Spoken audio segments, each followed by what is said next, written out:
Good evening and welcome to our 6 o'clock news programme.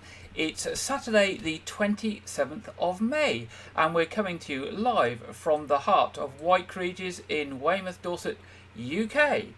And in the news this week, Weymouth Town Council had their Community Expo last Saturday and it saw a diverse range of charities and community groups across Weymouth showcasing what services they provide to residents, along with Weymouth Town Council's own services. The stallholders said that they were pleased to take part, educating and informing people of their work and how they can help people across Weymouth and the surrounding area. Groups like Weymouth Samaritans, for example, who provide listening services to those who are struggling with issues, whether that be the cost of living or mental health. Outgoing Mayor of Weymouth, Councillor Anne Weaving, also awarded community awards to 6 winners. These included Natalie Lawrence from Help for Homeless, Gillian Patterson, Derek Davey, James Irvin and Ladies in Waiting. They were all acknowledged for their hard work in helping those in poverty, to provide free life supporting courses to rehabilitate wild seabirds. So from poverty to rehabilitating wild seabirds. Councillor Kate Weller, who's the new mayor, made a speech as the newly elected Mayor of Weymouth and also hosted the annual town meeting. She also presented Councillor Anne Weaving, the outgoing Mayor, with her past Mayor's badge. And she said she was thankful for all her previous year in office as Mayor. Now, next year's Community Expo has already been confirmed that after the success of this year's event, it will be at the Jubilee Clock once again. Now, Natural England are to host the first of a series of events to celebrate the King Charles III England Coast Path. You remember we covered this a few weeks ago when they announced that they're going to rename the coastal path to the King Charles III England Coast Path. And this event will be at the Knowth Gardens, Weymouth, on Sunday the 11th of June.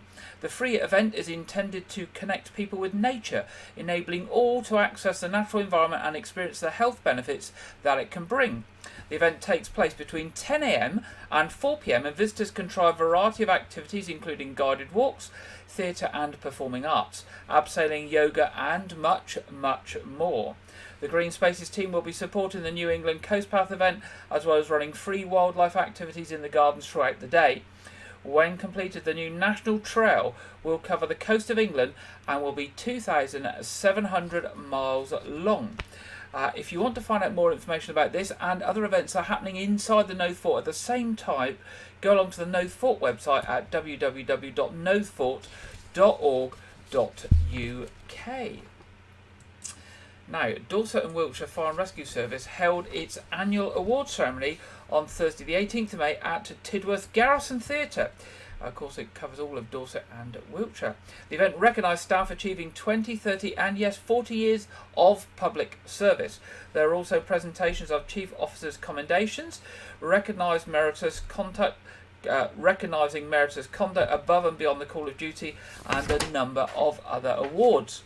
Chief Fire Officer Ben Ansell said the award ceremony is a wonderful way to bring people together and celebrate the depth and breadth of work being delivered by all parts of the fire service. This is not just across our prevention, protection, emergency response and corporate functions, but also in all parts of our service area, which comprise the constituent authorities of Bournemouth, Christchurch and Poole, Dorset, Swindon and Wiltshire. He added, as well as recognising the achievements of our staff, it is always an opportunity to give personal thanks to the families and friends who have supported them and the work of our service.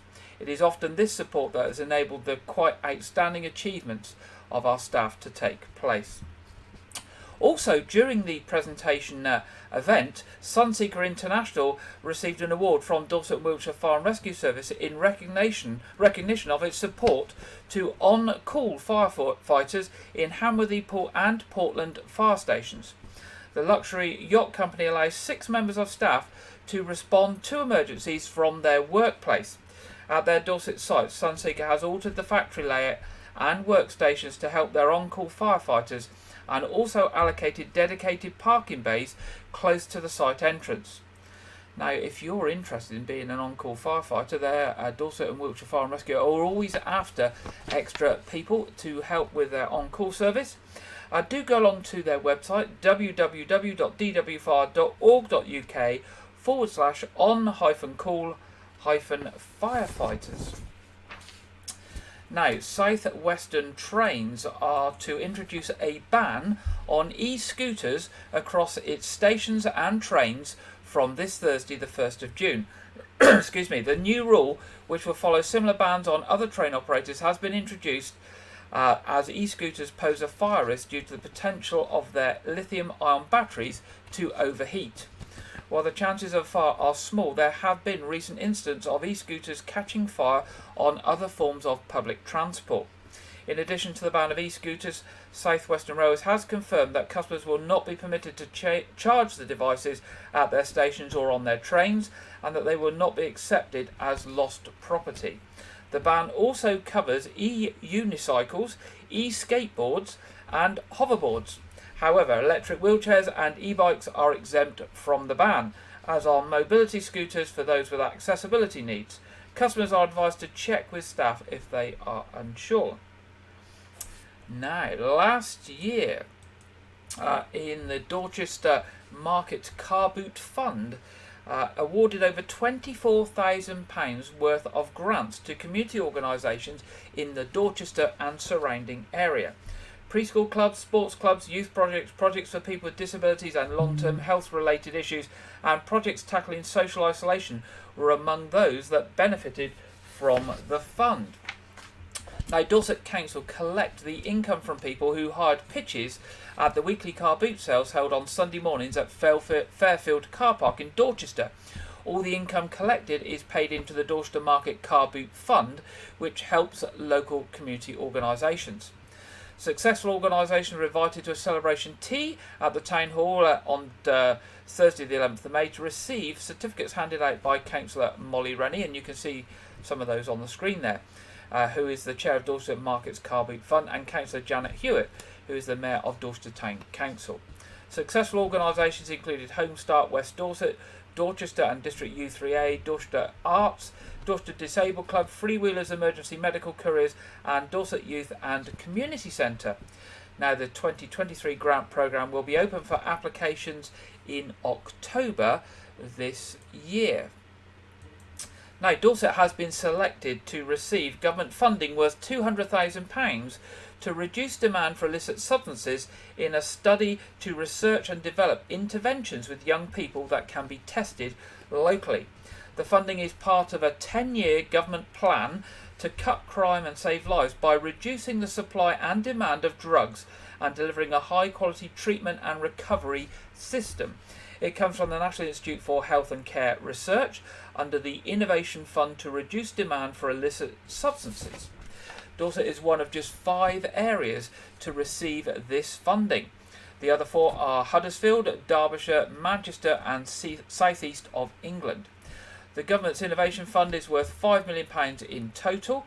It will be available across 2 further phases over the coming years as part of the Government's plans to reduce the demand for drugs, as well as drive down the illegal and exploitative supply chain, antisocial behaviour and wider crime associated with it. Now, there are a few appeals from Dorset Police this week. First of all, officers investigating a criminal damage and public order incident in Weymouth are appealing for witnesses or anyone with information to come forward. Dorset Police was called at 3:13 a.m.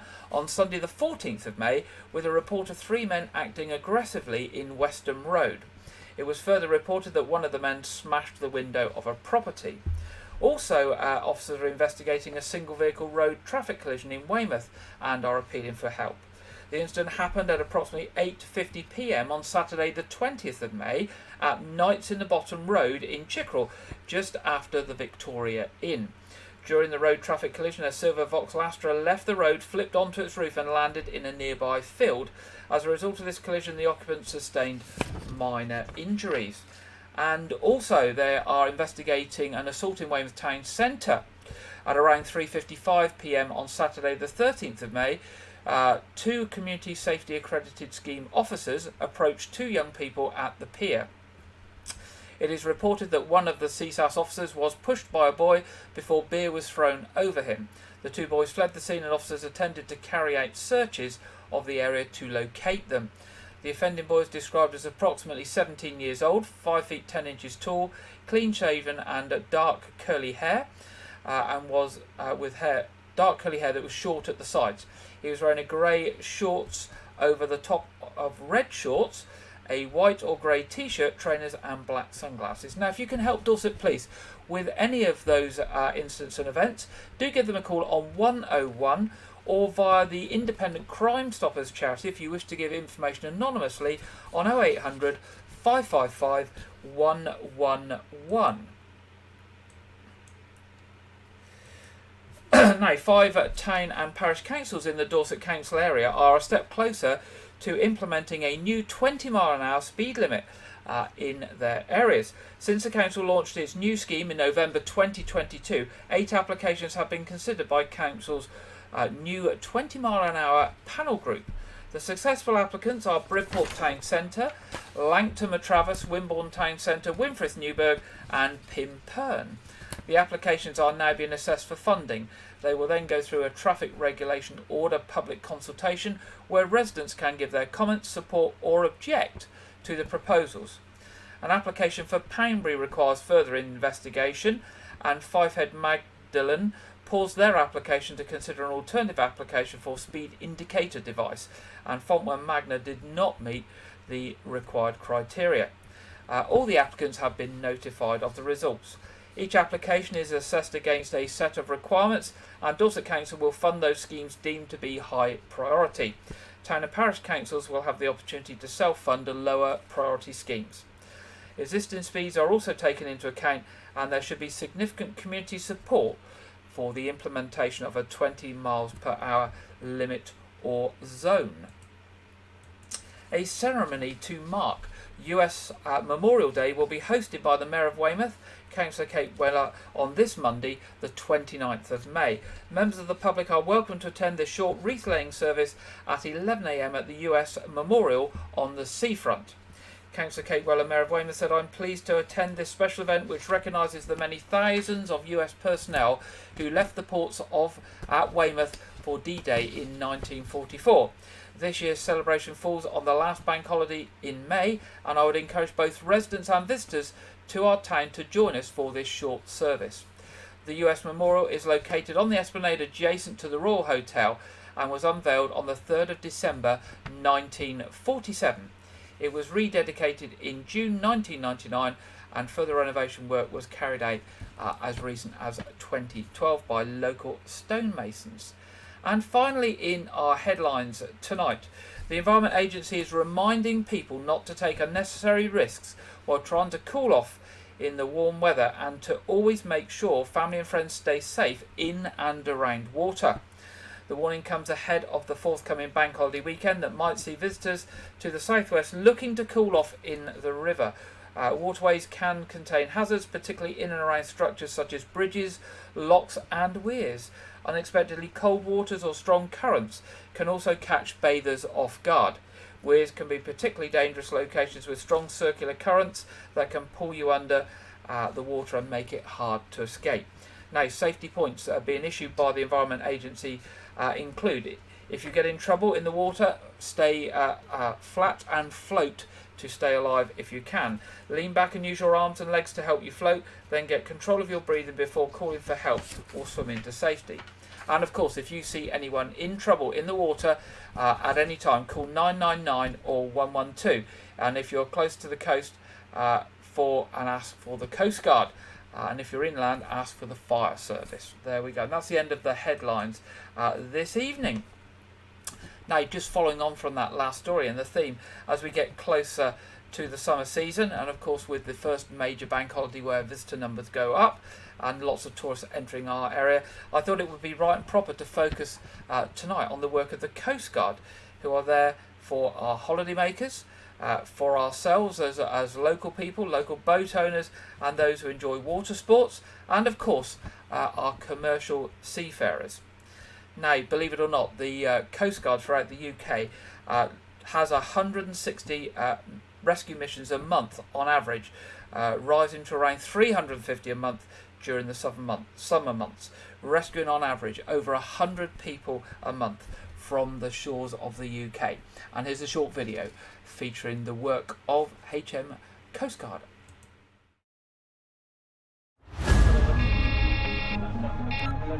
Coast Guard Rescue.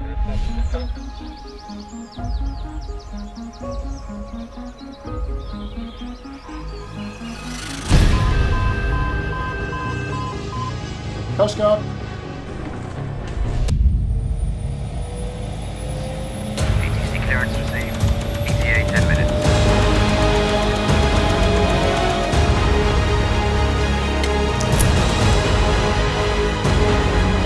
Casualty located. Proceed to the beach.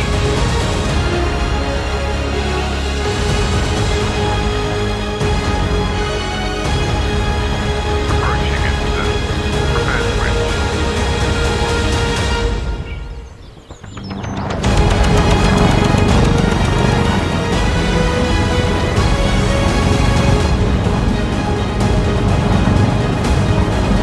Switch complete. Casualties on board. Effective.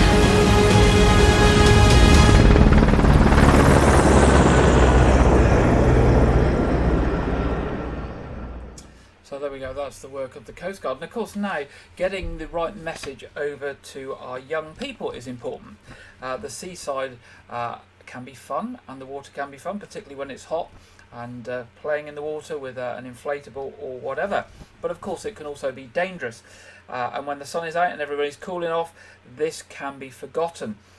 Wind can blow inflatables offshore, and undercurrents and strong tidal changes are just a few things that perhaps people will not even consider or know about.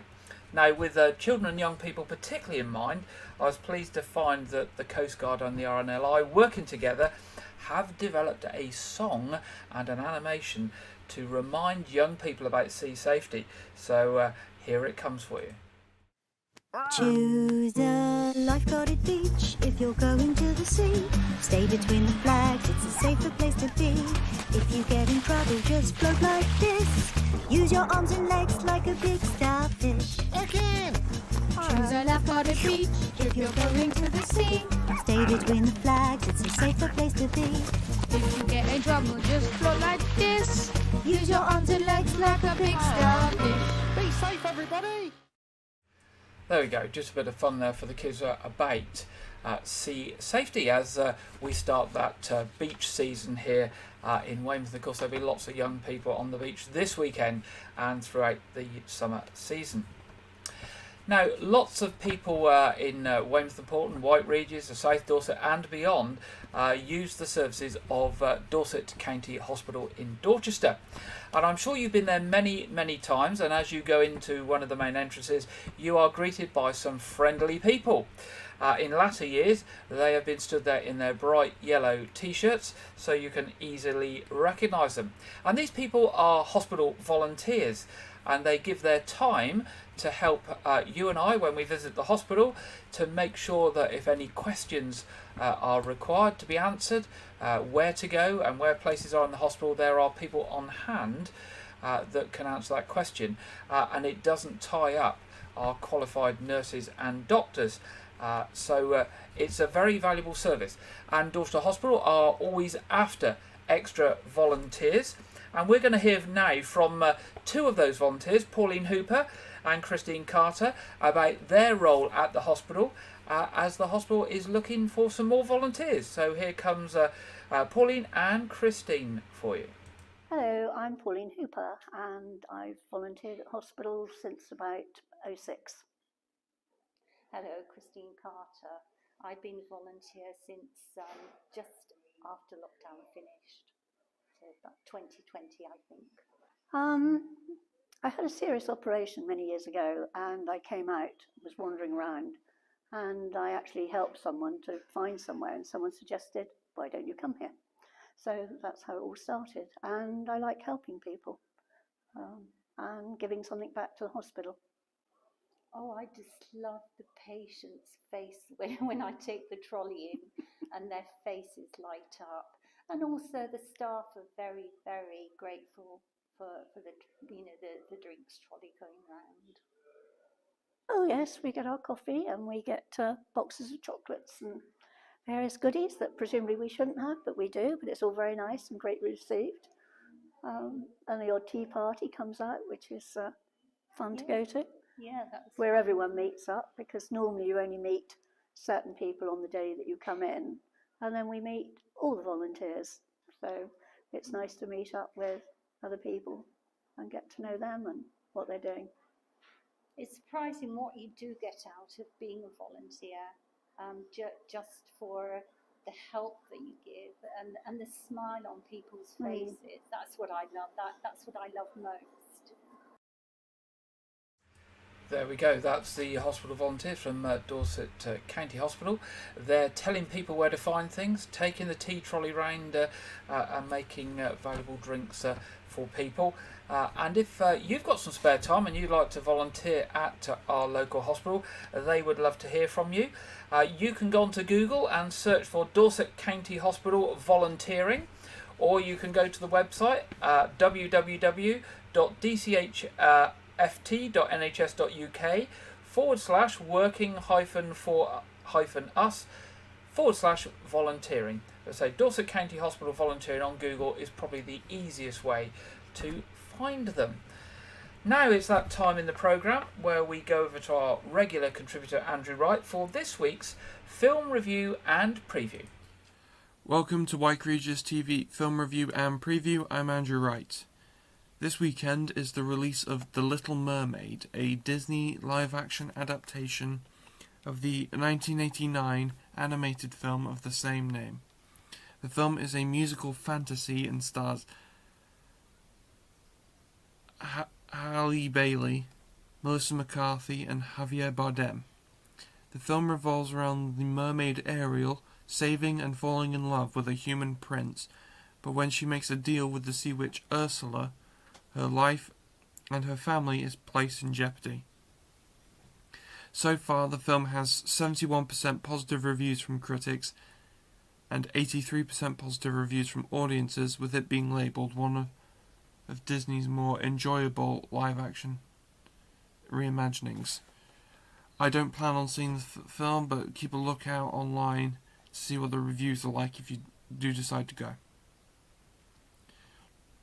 This week, a trailer debuted online for the new adaptation of The Colour Purple.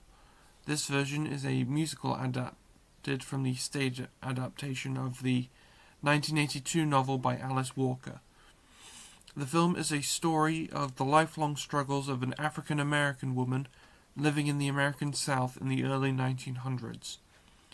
This is the second film adaptation of the novel, the first being in 1985 from director Steven Spielberg, who is a producer on this new film alongside Oprah Winfrey, who starred in Spielberg's version. This new adaptation stars actors Taraji P. Henson, Danielle Brooks, Coleman Domingo, and Corey Hawkins. I did check out the trailer. It looked interesting, so I'm going to keep my eye on it.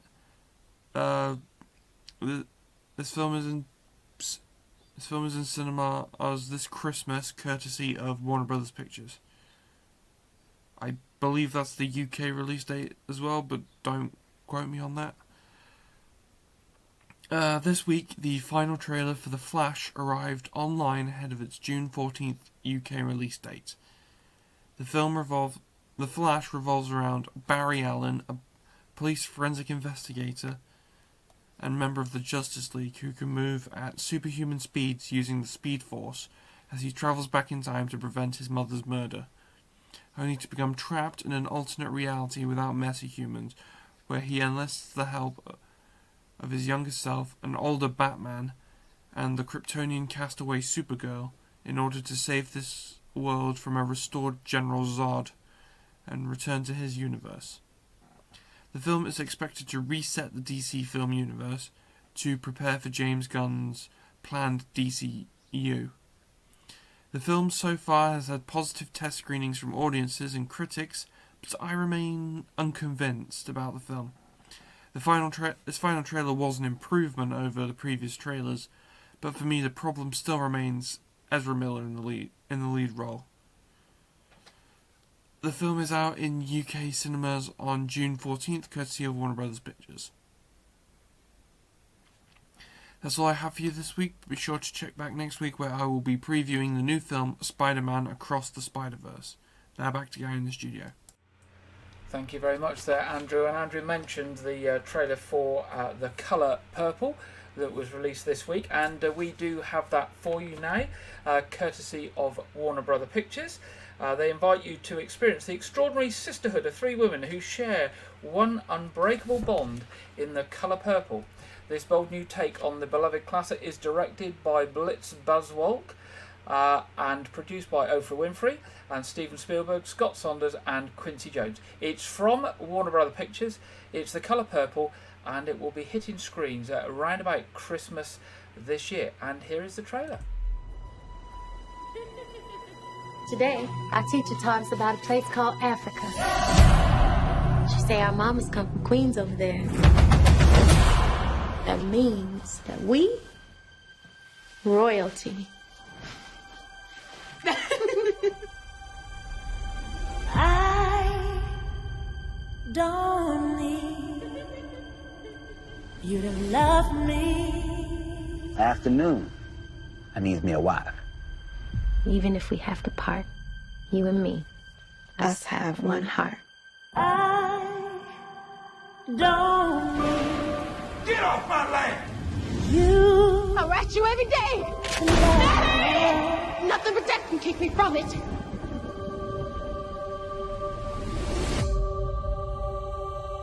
Oh, Miss Seeley. You must ain't got no kinfolk around these parts. All I had was my sister.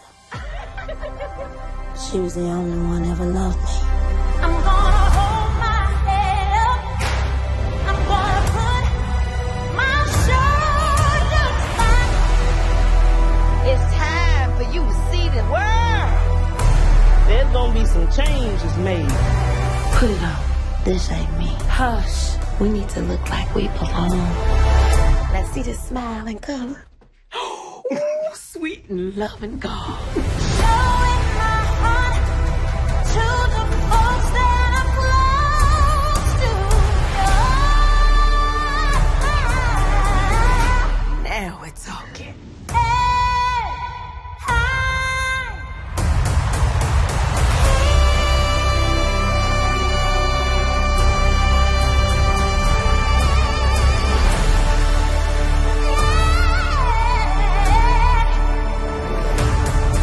Dear Seeley, we are more than just kings and queens. We are at the center of the universe. Oh, yes, I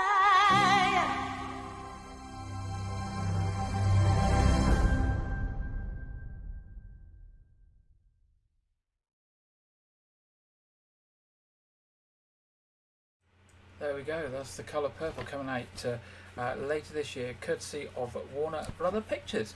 And it's that time in the programme now where we go over to the Met Office for the weekend, or the bank holiday weekend, weather forecasters. And this week we are joined by Jonathan Vautry. Hello there. The bank holiday weekend has started off on a fairly pleasant note for many of us.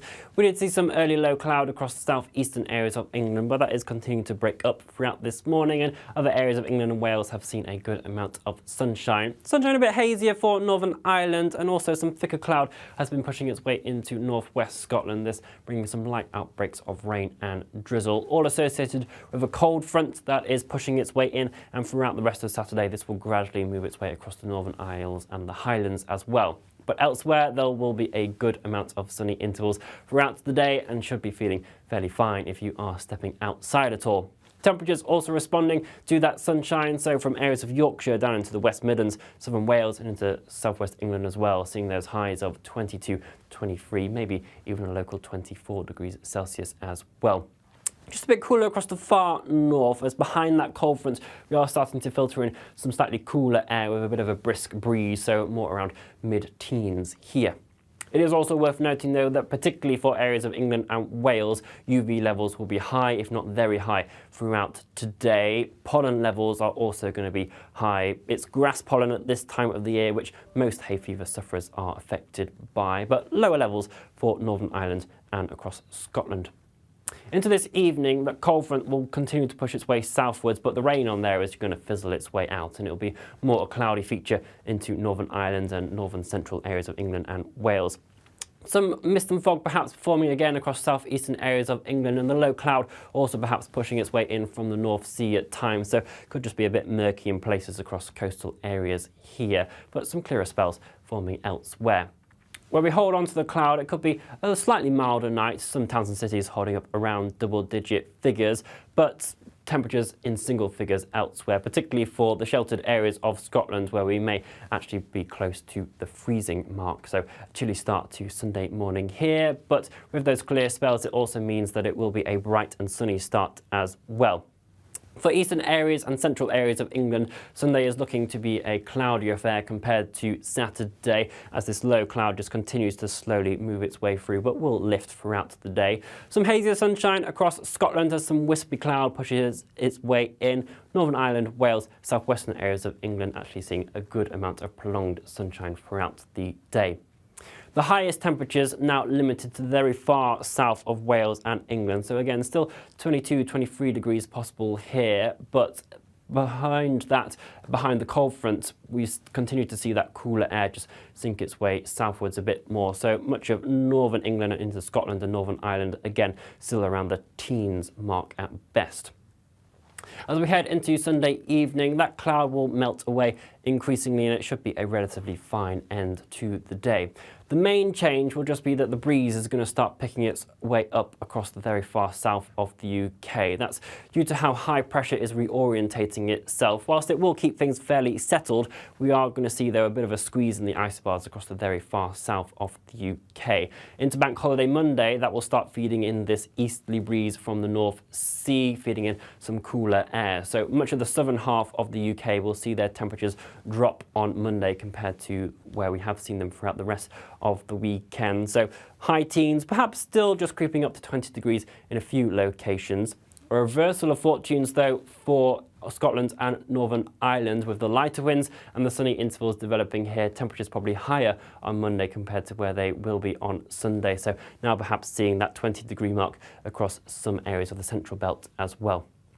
Whatever you are doing, I hope you enjoy the rest of your bank holiday weekend, and you can of course stay up to date with the full forecast for the next few days by following us across all of our social media channels, and we'll be back here again with you shortly. Bye-bye. Thank you very much there, Jonathan, and let's see what weather has in store for us along the south coast here this week. And there we go, a fairly mild week, a dry week, mostly sunny, a bit of cloudy at times, but it's going to be dry. So a nice week for half-term week for families and children who are off school this week. So a chance to get outside and get some exercise, maybe go to the beach, do a bit of exploring or something like that. Now moving to our What's On section, lots to cover tonight. First of all, looking at Weymouth Pavilion. 31st of May to the 3rd of June is the main thing coming up. That's the Wessex Musical Theatre presents the Addams Family. Always very, very popular there. And after that, the D-Day Darlings on the 8th of June, doing their King's Coronation Tour. And the 16th of June, whole lot of Shakin', the Shakin' Stevens story. Now you can get tickets for those events online at the Weymouth Pavilion box office online at weymouthpavilion.com, or you can phone up on 01305 783 225. Now this week there is an art exhibition happening in Weymouth. It's called Through the Labyrinth, and it's an exhibition by Janet Hall, and it's a collection of over 60 paintings and pictures, I think. I went along yesterday evening to the preview, and I'm going to share some of that with you shortly. Now it's held at 11 Kempston Road, Weymouth, DT4 8XB. It's running from today through to the 4th of June, daily from 2 p.m. to 7 p.m. And as I say, I've got a little taster for you. You can go along. You can follow the labyrinth trail through Janet's house. You start at the door and you follow the trail through the house, and experience different phases in life and different phases of feelings. There's a guide that you'll be given explaining all the paintings and those phases, and you can even buy some of that artwork if you so wish at the end of the day. I don't think you'll be allowed to take it away to the end of the week, but you can buy it and then come back after the exhibition finishes on the 4th of June to collect it. Now, I say there are over 60 paintings. I'm going to share with you just a handful of some of the film that I took yesterday evening for a minute or so, just so you can get a sample of what's on show and maybe whet your appetite to go along and visit yourself this week if you're looking for something to do on this lovely dry half-term week. Here we go.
There we go, so that's Through the Labyrinth. That's at 11 Kempston Road, Weymouth, DT4 8XB. It's running from today through to the 4th of June, 2 p.m. to 7 p.m. daily. The artist is Janet Hall, and you have the opportunity to buy some of those and to have them at the end of the exhibition. If you want more information, why not give Janet a call on 01305 839 737. That's 01305 839 737. And something useful to do in this coming week on what's going to be a very nice week. Also this week, if you're looking for something for family and young children in particular, there are activities running at the Knowth Fort, just up round the corner from Kempston Road, so actually maybe you can do both things at the same time. And there are Pirates of the Fort running this week for half-term week. On the 10th of June they've got a silent disco at 5 p.m, and on the 24th and 25th of June it's World War II Family Activity Weekend. Lots of information on the Knowth Fort website, knowthfort.org.uk. Now, church services in Wyke Regis this weekend are 8 o'clock at All Saints Church, 9:30 at All Saints Church, and 11 o'clock at St Edmunds. Now, just some travel news for you. We have got some more strikes coming up on the trains on Wednesday the 31st of May, Friday the 2nd of June and Saturday the 3rd of June. Now on the 31st of May it's an ASLEF union members are on strike, and this affects the drivers that move trains in and out of the depot predominantly, I understand, and bringing trains in and out of service. On Friday the 2nd and Saturday the 3rd, Friday the 2nd is the main train drivers, the RMT union, and then on Saturday the 3rd again it is the depot drivers again. Now this is going to affect services to quite an extent, particularly on the 2nd of June, but there will be effects on the 31st and the 3rd. The advice is do check before travel there is information up on the various websites, train websites, and the management are obviously trying to make sure you are properly advised so that you don't attempt to travel if trains aren't going to run. Now, us here down in Weymouth at the end of the line unfortunately suffer quite significantly when there are train strikes, because the train operators try to run between the major city centres. So usually that means between Southampton and London, and sometimes between Bournemouth and London, but they don't tend to offer service down as far as the end of the line in Weymouth here when they are struggling to resource trains. So if you're trying to get from Weymouth somewhere, do please check, because it could affect your travel. Now, what else have we got for you? Well, not a lot else other than to say that our Saturday night quiz is on. That's 7:30 this evening. The stream will go up about 7:20, so you can find it and ready to start at 7:30. That is a free family-friendly quiz tonight and every Saturday night. Everybody is welcome. And that's all we have for you this week. So I hope you have a lovely bank holiday weekend, and if you are off with family this week because it's half term, that you have a good half term week. Maybe you're going away for a few days, or you're out to doing some local activities. Well, let's hope you have a good week, and I'll be back here next Saturday at 6 o'clock for next week's news programme. Do let me have any stories or news you've got, news@whiteregis.tv, and I'll see you next week at 6. Good night.